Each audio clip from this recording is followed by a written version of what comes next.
నేను దయచేసి మిమ్మల్ని కోరేది ఒకటే, హైదరాబాద్లో మీకు చెప్పేది ఎక్కువ ఏం లేదు, మీకు అన్ని ఎరికే, హైడ్రా గురించి ఎరికే। आप भाइयों को तो मालूम है, इससे पहले कांग्रेस वाले टिकट दिए थे 2023 में गोपीनाथ साहब के खिलाफ, अजहरुद्दीन साहब को, कैपिटल साहब को टिकट दी। इस बार उनका भी काट दी। काट दे के क्या करें, अब उनको एमएलसी बनाए कहते, एमएलसी भी नहीं बने उन्होंने। आप यहाँ पे गौर करो, जरा सुनो आप, अहम बात है, बहुत इंपॉर्टेंट बात है। क्या हुआ, हिंदुस्तान आज़ाद होने के बाद अभी करीब करीब 78 ईयर्स हो गया, करीब करीब 80 साल होने को आया। 80 सालों में करीब करीब हुकूमतें कांग्रेस की कई जगह बनी, रियासतों में और वहाँ पे मरकज़ में भी, पर पहली ऐसी हुकूमत है ये कांग्रेस की जहाँ ना कोई आपका एक वजीर है, ना कोई एमएलए है, ना कोई एक एमएलसी है।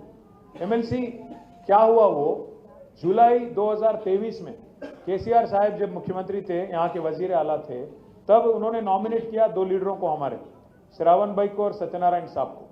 करने के बाद वहाँ के, अभी तब बीजेपी से तो अपना नहीं पड़ता, तो यहाँ के जो गवर्नर है बीजेपी लेडी लीडर, वो मैडम क्या करे, उसको रिजेक्ट कर दिए, वो फाइल को रिजेक्ट कर दिए, क्योंकि बीजेपी का ऊपर से आदेश आया होगा, मोदी साहब या अमित शाह साहब जो भी है ऊपर से बोले होंगे रिजेक्ट करो, कर दिए होंगे। करने के बाद इतने में इलेक्शन आ गया अपना, इलेक्शन आए तो हम लोग इलेक्शन गए, हैदराबाद में तो अच्छे तादाद से हम लोग जीते, पर बाहर हारे, इस वजह से हुकूमत गया। अब हुकूमत जाने के बाद हमारे ये 2 लीडर जो है, दोनों भी जाके कोर्ट में वकालत शुरू कर दिया, कोर्ट में जाके वहाँ पे एक शुरू हो गया, केस शुरू हो गया। क्या बोल के कि गवर्नर जो करे गलत करे, हमको मिलना था एमएलसी, इन्होंने नहीं दिए बोल के वहाँ जाके फाइल करे केस। सुप्रीम कोर्ट में मामला था। सुप्रीम कोर्ट में जब मामला था, यहाँ की हुकूमत के पास कोई अधिकार नहीं था, कोई उनके पास ये नहीं था, कोई हक नहीं था कि दूसरे दोनों को एमएलसी बनाने का हक उनको नहीं था। पर क्या करें, इन्होंने जबरदस्ती आमिर अली खान साहब को और कोदंडराम साहब को, दोनों को एमएलसी बोल के नॉमिनेट करके भेज दिए फाइल। और नया गवर्नर जो आए उन्होंने, क्योंकि कांग्रेस और बीजेपी दोनों दोस्त हैं, दोनों बात कर लिए, दस्तखत कर दिए। करने के बाद क्या हुआ, हमारी जंग जो हम लोग छेड़ रहे थे वहाँ पे सुप्रीम कोर्ट में, वो चलता है। चलने के बाद सुप्रीम कोर्ट फैसला सुनाया 2 महीने पहले कि आमिर अली खान साहब का और कोदंडराम साहब का जो आपने नॉमिनेट किया, आपने गलत किया, आपको कोई हक नहीं था बोल के उन दोनों को हटा दी। अभी मामला पेंडिंग है और सुप्रीम कोर्ट ने ये बोला कि आपको जब तक ये पिटीशन डिस्पोज नहीं होता हमारे पास, जब तक आखिरी फैसला हम नहीं सुनाते, तब तक आप किसी और को मत भेजो। पर इन्हों क्या करे, अब अजहर भाई को टिकट नहीं देना है, उनको जुबली हिल्स में काटना है, इस वास्ते क्या करे उन्होंने जबरदस्ती, जबकि उनके पास कोई हक नहीं, कुछ नहीं, अजहरुद्दीन साहब को फिर एक बार कैबिनेट में डाल लेके भेज दिए। पर आज तक ना फाइल दस्तखत हुआ, क्योंकि सुप्रीम कोर्ट में मामला वहां पेंडिंग है। अजहरुद्दीन साहब वो बीच में लटकते रहेंगे। पहले उनको उनका पत्ता काट दिया आमिर अली का, उनको पहले बेवजह बना दिया, कोई जब हक नहीं था उनको काट दिया, उनको हटा दिया। अब अजहर भाई का जो टिकट था यहाँ पे जुबली हिल्स में, उनको काट के फिर एमएलसी बना रहा हूं बोल के उनको भी आज लटका रहे, ना ऊपर ना नीचे, बीच में लटक रहे उन्होंने भी। मैं आपको कुर्बानी का बकरा बोल रहे हैं हमारे इम्तियाज। मैं ज्यादा नहीं बोलता हूँ, अजहर भाई हमारे दोस्त भी है, मेरे दोस्त भी है, ज्यादा नहीं बोलता हूँ, अच्छे आदमी है उन्होंने, क्रिकेट अच्छा खेल लेते हम लोग। बट मैं क्या बोल रहा हूँ आपसे, रेवंत रेड्डी जो है आदमी कांग्रेस का नहीं है। आदमी जो है आप देखे होंगे, हाल ही में एक तकरीर में भी बोला उन खुल के, मैं मोदी के स्कूल में पढ़ा, बाद में कॉलेज गया चंद्रबाबू कने, आज राहुल गांधी के ने नौकरी कर रहा हूँ बोल रहा हूँ, साफ सीधा बात। आड़े सिग्गू కూడా పట్టాడు, నేను మోడీ దగ్గర చదువుకున్నా, ఇక్కడ రాహుల్ గాంధీ కాడ ఉద్యోగం చేస్తున్నా, మధ్యలో చంద్రబాబు కాడ కాలేదు, హై స్కూల్ మన దగ్గర చదివిండు, అది చెప్తలేడు, మనం వెలగొట్టినాం, హై స్కూల్ మన దగ్గర ఫెయిల్ అయ్యిండు, వెలగొట్టినాం, అందుకే అది చెప్పాడు। 2004 నుంచి 2007 దాకా, 2003కి వెళ్ళి 2007 దాకా మన దగ్గర ఇదే స్కూల్లో ఉండే, స్కూల్లో పిల్లగాడు బాగలేడని కేసీఆర్ సార్ వెలగొట్టిండు, వాళ్ళు చేర్చుకున్నారు। मैं क्या बोल रहा हूँ आपको, 2-3 चीज़ें आपको समझाने की कोशिश कर रहा हूँ। आज ये हुकूमत जो है यहाँ पे कांग्रेस और बीजेपी की मिली जुली सरकार है। मैं ऐसे ही नहीं बोल रहा हूँ आपको मैं 2-3 मिसाल देता हूँ। एक तो ये है, आप सुनो, बेचारे हमारे राहुल गांधी ऊपर चीखते रहते, चिल्लाते रहते, वोट चोर गद्दी चोर बोल के चिल्ला रहे ऊपर उन्होंने। अब इन्हों क्या कर रहे, जिसको इन्हों वोट चोर बोल रहा राहुल गांधी, हमारे रेवंत बाबा क्या बोलते उसको, बड़े भाई, छोटे भाई बड़े भाई। अब मोदी साहब को राहुल बाबा बोलते, चौकीदार चोर है बोलते, वोट चोर बोलते, काफी चीज काफी पुकारते रहते उन्होंने। इन्हों क्या कर रहे हैं, उसको बार बार बड़े भाई बोलते। राहुल बाबा बोलते कि अदानी फ्रॉड है, कौन? गौतम अदानी साहब फ्रॉड है, राहुल बाबा का कहना है। रेवंत बाबा क्या बोल रहे हैं? नहीं नहीं नहीं, अदानी फ्रेंड है, अच्छा आदमी। राहुल बाबा बोलते गुजरात मॉडल बेकार है, रेवंत बाबा बोलते नहीं नहीं नहीं गुजरात मॉडल शानदार है।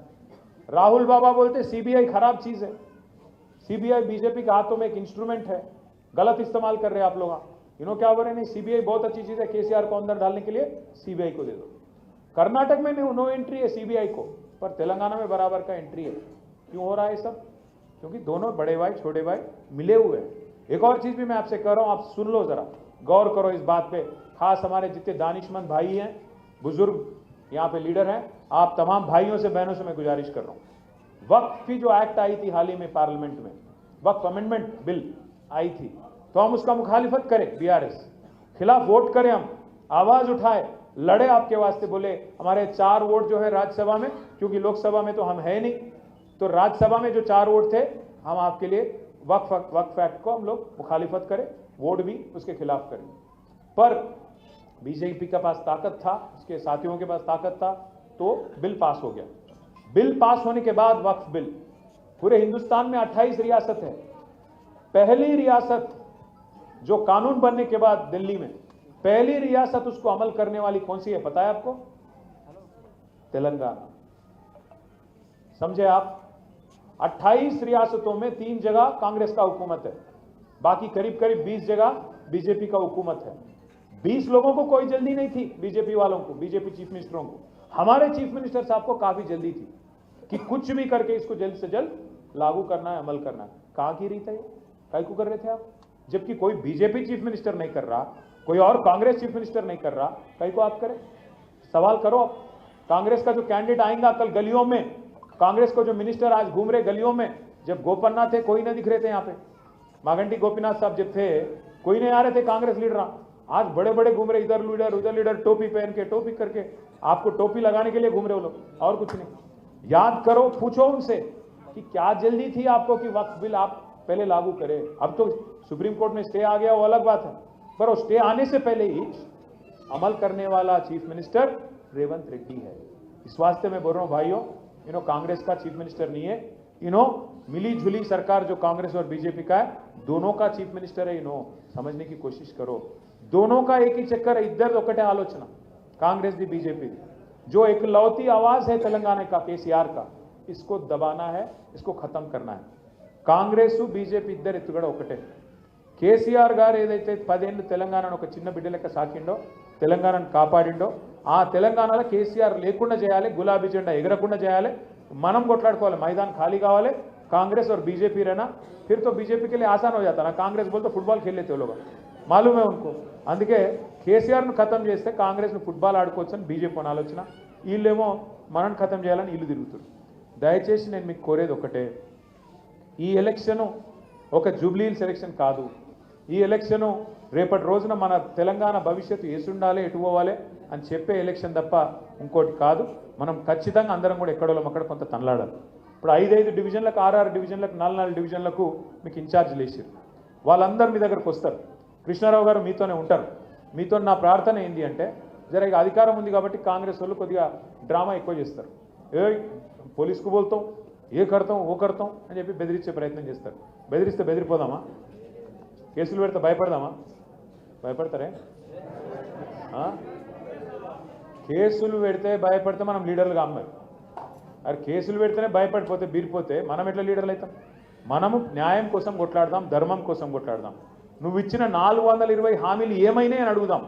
ముసలోళ్ళ పెన్షన్ 4000 ఎప్పటి నుంచి ఇస్తావు? మహిళలకు 2500 ఎప్పటి నుంచి ఇస్తావు? అట్లాగే నువ్వు చెప్పిన స్కూటీలు ఎప్పటికెళ్ళి వస్తాయి?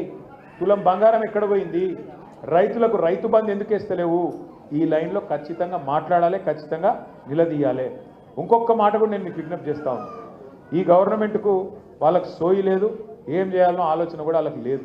హైదరాబాద్ని ఏం చేయాలనో తెలియదు, తెలంగాణను ఏం చేయాలనో తెలియదు, ఎట్లా నడపాలనో కూడా వాళ్ళకి తెలుస్తలేదు। వీళ్ళకి జలకి ఇవ్వకపోతే వీళ్ళకి మనం సై రాస్తే నైలాయతో 3 hours సాలే, ఇంకా ఇప్పుడు గిన్న జలకిచ్చి వీళ్ళని చక్కగా చేయకపోతే ఇప్పుడు కాంగ్రెస్ కోటేసిరు అనుకోరు ఎవరన్నా, ఏమనుకుంటారు కాంగ్రెస్ వాళ్ళు? తులం బంగారం ఇవ్వకపోయినా, 4000 పింఛన్ ఇవ్వకపోయినా, మహిళలకు 2500 ఇవ్వకపోయినా, ఇచ్చిన ఏ వాగ్దానం అమలు చేయకపోయినా మాకే గుద్దుతున్నారు ఓట్లు అంటే మళ్ళీ కూడా రేపటి రోజున ఏం చేసే అక్కర్లేదు, ప్రజలు మా పాలన ఆమోదించిర్రు అని చెప్పడానికి వాళ్ళకి అవకాశం వస్తుంది. అగర్ మైనారిటీ భాइयों को డిక్లరేషన్ बोले आप మీకు ఏమేమో చేస్తామని చెప్పారు, 12 రకాల వాగ్దానాలు ఇచ్చారు, ఒక్కటని అమలైందా? మైనారిటీలకు 4000 కోట్ల బడ్జెట్ అన్నారు, ఇంకా చాలా కథలు చెప్పారు, ఏమన్నా అయిందా? మైనారిటీ సబ్ ప్లాన్ అన్నారు, బీసీలకు బీసీ సబ్ ప్లాన్ అన్నారు, 1,00,000 కోట్ల బడ్జెట్ అన్నారు బీసీలకు, యువ వికాసం అన్నారు, ఒక్క వాగ్దానం కూడా అమలు కాదు. కానీ ఒక్కటి మాత్రం అవుతున్నది, ఎక్కే విమానం దిగే విమానం. ఢిల్లీకి మాత్రం పోడు వచ్చుడు బేఫికర్ నడుస్తుంది, 54-55 సార్లు నడిచింది అది ఇప్పటికి 20 నెలల్లో. అచ్చా ఆజ్ బీ ఢిల్లీ మే నేను చెప్తే కదా, కాంగ్రెస్ వాళ్ళతో బీజేపీలతో ప్రాబ్లం ఏంటంటే అలా నిర్ణయాలన్నీ ఢిల్లీలో అవుతాయి. వాళ్ళకి టికెట్లు కావాలంటే ఎడుకోవాలి, టికెట్లు కావాలంటే ఎడుకోవాలి, పదవులు కావాలంటే ఎడుకోవాలి, పనులు కావాలంటే ఎడుకోవాలి, మనకేమైనా పని చేయాలంటే పర్మిషన్ ఎవడు ఇవ్వాలి, బాత్రూమ్ కావాలంటే ఎవరిని అడగాలి, గది పరిస్థితి. మరి ఇక నేను అనేది ఒకటే, మన ప్రజలకు ఒకటే అడగాలి, సింపుల్ ముచ్చట. ఇద్దరు కార్ హై, ఇద్దరు కార్ హై, ఇద్దరు పూరే దో బేకార్ పార్టీయా. కారు కావాలన్నా బేకార్ కావాలన్నా అని అడగాలి, అంతే, ఏం లేదు. 24 నెలల్లో ఇవ్వలేదో అర్థమైంది హైదరాబాద్ ప్రజలకు కూడా. అయిందా లేదా? పక్కా అయిందా? ఏమన్నా మరి వాళ్ళు వచ్చి డామ్ డూమ్ అంటే ఏమైనా భయపడతారా? ఒక్కటి మాత్రం యాద పెట్టుకొని, పైసలు బాగున్నాయి రేవంత్ రెడ్డి కానీ, బగ్గా సంపాదిస్తుండు, ఓటుకు 5-10 వేలు ఇచ్చినా ఇస్తాడు. అప్పుడు మీరు ఏం చేయాలి ఎరికైనా తెలివిగా? ఇక ఏమనుకుంటుండంటే రేవంత్ రెడ్డి సాబు, కాంగ్రెస్ వాళ్ళు ఏమనుకుంటారు అంటే, ఏమున్నది అంత గరీబ్గా ఉన్నారు జూబ్లీ హిల్స్లో, బస్తీలలో పోయి పైసలు కుమ్మితే అయిపోతాయి ఓట్లు అనుకుంటారు. మనం ఏం చేయాలి ఎరికైనా? పైసలు ఇస్తే బరాబర్ తీసుకోవాలి, ఏం సిగ్గుపడేది కూడా ఉంది, దొంగ పైసలు అవన్నీ తీసుకొని ఏం చేయాలి ఎరికైనా? మీకు ప్రామిస్ చేయమంటారు, ఒట్టేయాలంటారు, ఇమానం అంటారు, ప్రమాణం అంటారు, బిడ్డ మీద ఒట్టు, తల్లి మీద ఒట్టు, దేవుని మీద ఒట్టు అంటారు. మీరు కూడా ఏం హుషారుగా ఏం చేయాలి తెలుసా? కాక కాదు, నీ మీద ఒట్టని బరాబర్ అనాలి, మంచి ఆలోచన. రేవంత్ రెడ్డి మీద ఒట్టు పెట్టి మంచి ఏం కాదు, కానీ అది కాదు. లోపల ముందే ఏమనాలంటే, ప్రమాణం అంటే చేయి చాపాలి, లోపల మనసులో ఏమనుకోవాలి తెలుసా? తుప్పాలు తుప్పాలు తుప్పాలు తుప్పాలు అనుకోవాలి. అనుకొని ఇక బయటపడి ఏం చెప్తుంది అన్నారు, మోసాన్ని మోసంతోనే చేయించాలి కదా. మరి ఏం కాదు, అది పాప సొమ్ము, దొంగ సొమ్ము, అది తీసుకొని మాట తప్పితే కూడా ఏం నష్టం లేదు. మొత్తం జూబిల్స్ అందరికి చెప్పుర్రి, 5,000 ఇస్తే 5,000 తీసుకోరి, ఇంకా మీకెళ్ళి 5,000 అడుగురి, ఏం తప్పలేదు. 5,000 ఇస్తే ఇంకో 5,000 ఈ కొడుక, ఎట్లాగో మార్కెట్ అంతా ఖతం చేసినావు ఆయన, నువ్వు వచ్చినాక రియల్ ఎస్టేట్ బర్బాద్ అయిపోయింది, దుకాణాలు నడుస్తలేవు, ఇండ్లు లేవు, మొత్తం సంకనాకి ఇచ్చేసినావు, హైదరాబాద్ను తెలంగాణ రాష్ట్రాన్ని దోచుకొని మంచిగా పైసలు దాచుకున్నావు. ఆ పైసలు ఇయ్యి, బరాబర్ 10,000 ఓటుకి అని చెప్పి తీసుకొని ఓటు మాత్రం, అంతే కదా, మోసపోయేది లేదు కదా. వాళ్ళు వస్తే ఇవాళ ఇప్పుడు ఈ రాష్ట్రంలో మా ఆడబిడ్డలు ఉన్నారు కాబట్టి మీకు చెప్తున్నా, ముగ్గురే ఆడబిడ్డలు సంతోషంగా ఉన్నారు, గీతక్క, సీతక్క, సురేఖక్క, ముగ్గురే సంతోషంగా ఉన్నారు. గీతక్క అంటే రేవంత్ అన్న భార్య, సీతక్క, సురేఖక్క మంత్రులు, వాళ్ళు ముగ్గురే సంతోషంగా ఉన్నారు ఆడబిడ్డలు. కానీ ముఖ్యమంత్రి మాటలు ఎట్లున్నాయి, 1,00,00,000 మంది ఆడపిల్లల్ని కోటీశ్వరులు చేస్తా అంటాడు. నువ్వు కోటీశ్వరులు చేసినేమో కానీ ఉన్న ఇల్లు గుల్లకొట్టకపోతే చాలు, తులం బంగారం అన్నాడు. నాకైతే డౌట్ ఏంటంటే, మెడల మంగళసూత్రం ముంచుకోకపోతే ఈయన గొప్పోడు, మంచోళ్ళు కాదు కాంగ్రెస్ వాళ్ళు. నేను అందుకే మీకు దండం పెట్టి చెప్పేది, మోసాన్ని మోసంతో జయించాలి.